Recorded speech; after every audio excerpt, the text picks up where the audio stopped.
My grandmother was an amazing seamstress. Each Christmas, she created the most beautiful outfits for my mother and her sisters. While I don't have her sewing hands, I carry on the family tradition by giving my daughters new holiday dresses each year. My girls take the ritual even further by dressing Rocky, the family dog, in reindeer ears and a dress of their own creation. Rocky never seems to mind being one of the girls as he poses for our annual family photo. Linda Bennett, Marblehead, Massachusetts.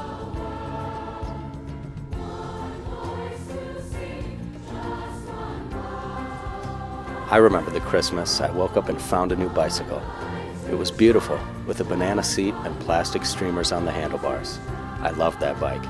It didn't matter that it was 28 degrees that day. I rode my new bike around the neighborhood until dark. We all celebrated when I got my training wheels off, about 2 years later. Tony Westbrook, New York, New York.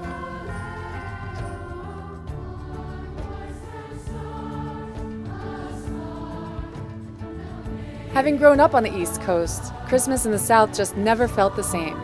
Last year, my husband and I finally moved back to New York, and we had the great opportunity to share our children's first white Christmas.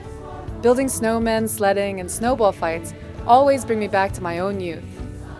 Christine McCormick, Katona, New York.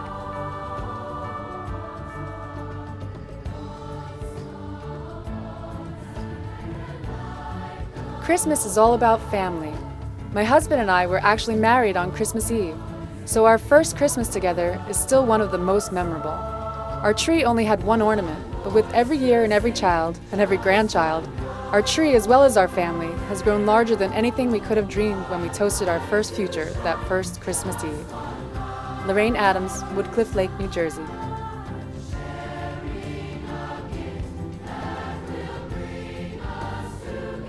It isn't Christmas at our home unless something is baking in the oven.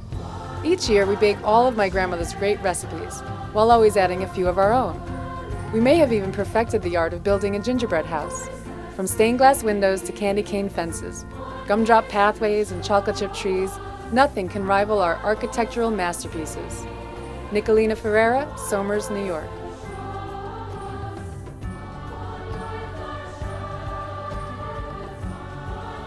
I love decorating for the holidays. Although my Cozy City apartment, aka 350 square foot studio, does not accommodate my grand ideas, it never stops my holiday spirit. Instead of decking the halls, I simply decorate the fire escape. Sarah Curie, New York, New York.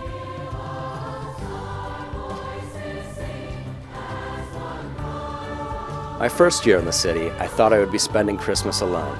So I was thrilled when I was invited to a coworker's annual tree trimming party. It wasn't at all what I expected. Let's just say Kate had a flair for decorating.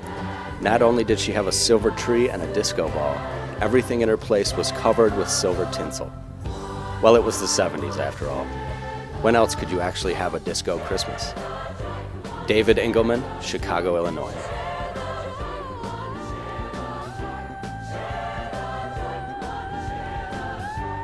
Nothing reminds me more of the holidays than the smell of fresh-cut pine. I still prefer to decorate my home the way my grandparents did, using only natural garland, fruits, and berries. I've noticed it's become somewhat of a trend on my block. I'll just attribute my family tradition as the inspiration that led my neighborhood to go green these past years. Helene George, Garden City, New York.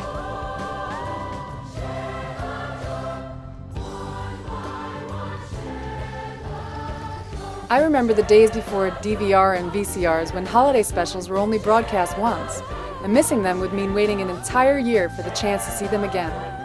Nowadays, things sure are different. My kids love these shows as much as I did, but they're fortunate to watch them whenever they like. One rainy day this past summer, I found them in the den with a large bowl of popcorn watching Rudolph the Red-Nosed Reindeer. Michelle Craddock Spence, Westville, Connecticut.